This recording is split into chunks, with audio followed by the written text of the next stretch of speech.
성경 일문 24번째와 25번째의 가난한 요셉과 부자 요셉, 예수님을 위해 헌신한 사람입니다.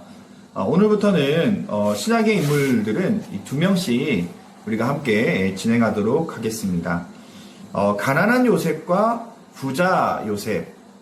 여기서 이 가난한 요셉은 예수님의 육신의 아버지의 요셉을 얘기하고, 또 부자 요셉은 예수님이 십자가 달려 돌아가실 때에 그 이후에 나도 예수님의 제자입니다 라고 얘기했던 니고데모와 함께 예수님의 이 제자임을 밝히고 있는 아리마대 사람 부자 요셉에 관한 이야기로 오늘 말씀을 함께 나누고자 합니다.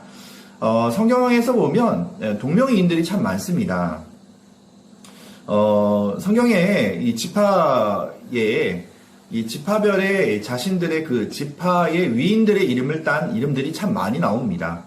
우리가 예수님의 이 아버지 이름에 요셉도 있고, 또 부자 아리마대 사람 요셉도 있는 것처럼, 우리가 특별히 야곱의 12명의 아들 가운데 11번째 아들이었던, 애굽의 총리였던 요셉도 나와 있고, 또 성경에는 저희가 많이 다루진 않지만, 가룟 유다를 대신해서 이 제자의 후보였던 유스도라고 불렸던 요셉도 있고, 또 바나바의 원래 이름이 요셉, 그래서 별명인 바나바의 이름도 요셉. 적어도 5명 이상이 요셉이라는 이름을 가지고 이 성경에 등장하고 있다는 것을 볼 수가 있습니다.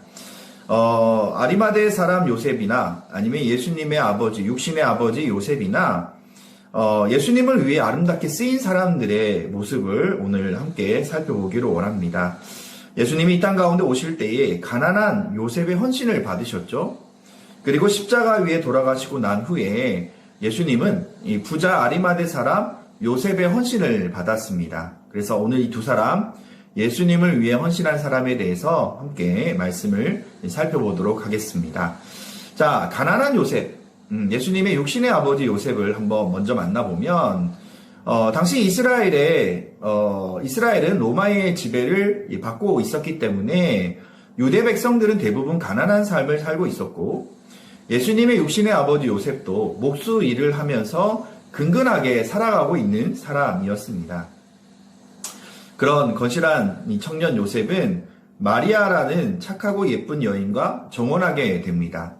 보통 이 유대의 문화로 정혼은 1년간의 유예 기간을 가집니다. 자신과 정혼한 마리아가 1년 후에 이제 자신과 결혼하기를 기대하는 마음 가운데 소소한 행복 가운데 살아가고 있던 이 요셉에게는 이 청천벽력과 같은 그런 끔찍한 일이 그에게 일어나게 되었습니다.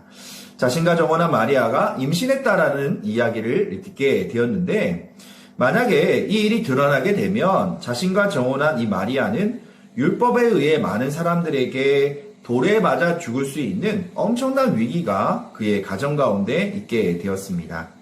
차마 그 일을 볼 수 없었던 이 요셉은 많은 생각 끝에 마리아와 조용히 파혼하고 이 일을 마무리하기로 결정을 합니다. 그때 주의 사자가 요셉에게 나타나서 요셉에게 마리아 데려오기를 무서워하지 말아라. 그에게 잉태된 자는 성령으로 된 것이다. 아들을 낳으리니 이름을 예수라 하라. 이는 그가 자신을 백성을 그들의 죄에서 구원할 자이심이니라. 라는 천사 가브리엘의 이야기를 요셉이 듣게 됩니다.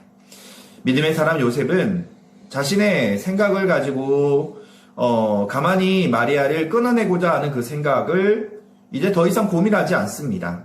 이 모든 일은 하나님의 계획 속에 진행된 하나님의 일임을 깨닫고, 요셉은 하나님이 시키신 대로 순종하여서 그 아내 마리아와 결혼식을 올리고 마리아를 자신의 집으로 데려와서 태어날 아기 예수를 기다리며 마리아에게 불명예스러운 일이 생기지 않도록 배려하는 이 땅 가운데 예수님이 오신 일에 헌신하는 요셉의 모습을 오늘 볼 수가 있습니다. 이 요셉은 나사렛에서 살았지만, 로마 초대 황제였던 아우구스투스의 명령에 따라서 자신의 고향인 베들레헴까지 호적하러 오게 됩니다. 나사렛에서 목수로 지냈던 이 요셉은 만삭의 아내를 데리고 베들레헴에 와서 호적하러 왔다가 머물만 하는 곳을 구하지 못하고 겨우 빈 마구간을 하나 구해서 그곳 가운데 그 초라한 마구간에서 이 마리아는 아기를 낳게 되고 그 아기 예수는 이 땅 가운데 온 구원자 되시는 우리 예수님임을 특별히 살펴볼 수가 있습니다. 왕이 될 아이가 태어났다는 소식을 그 당시에 헤롯 왕이 듣고 어떻게든 이 아이를 죽이고자 할 때에 천사 가브리엘의 명령에 따라서 요셉은 마리아와 아기 예수님을 데리고 애굽으로 그렇게 도망가야 됐고, 그리고 헤롯이 죽었다라는 얘기를 듣고 자신의 고향인 베들레헴으로 온 것이 아니라 나사렛으로 와서 그곳 가운데 목수의 일을 감당하게 됩니다. 또한 아리마대 사람 이 요셉은 산헤드린 공회원이었고 부자였습니다. 그가 예수님에 관한 이야기를 들었을 때에는 예수님의 제자가 되고 싶었지만 자기가 잃어버릴 것이 너무나 많았습니다. 하지만 예수님이 십자가 달려 돌아가신 다음에 그는 이제는 그 이전에 생각하였던 부끄러운 마음들을 벗어버리고 나도 예수님의 제자이다. 그리고 로마 총독이었던 이 빌라도에게 예수님의 시신을 담대히 당돌히 달라라고 요구하는 모습을 볼 수가 있습니다. 산헤드린 공회원이었고 부자였던 요셉은 예수님의 시신을 달라고 하는 그 순간부터 자신의 인생이 어떻게 흘러갈지를 분명히 알았습니다. 예수님의 시신을 요구했을 때 빌라도는 돈을 요구할 것이며 산헤드린 공회에서는 예수님의 제자라고 자기 스스로 선포하였던 아리마대 사람을 어떻게든 이제 축출하고 자기의 공동체에서 내쫓을, 그리고 재산뿐만 아니라 명예와 이 모든 소중한 것들을 이 아리마대 사람이 요셉이 다 잃을 것을 미리 다 알고 있었던 모습을 볼 수가 있습니다.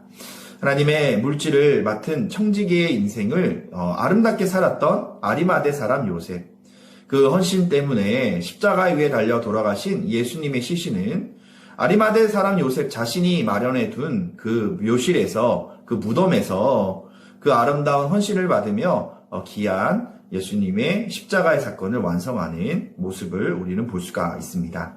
오늘 예수님의 육신의 아버지 요셉도 마찬가지고, 또 예수님의 십자가의 사건을 마무리하는 아리마대 사람 요셉도 마찬가지고, 자기의 것을 다 내려놓고 온전히 하나님의 말씀에 순종하며 자신의 헌신과 아름다운 믿음을 가지고 하나님을 영광스럽게 하였던 그 요셉들의 모습을 닮아갈 수 있는 우리의 모습이 되기를 주님의 이름으로 축복합니다.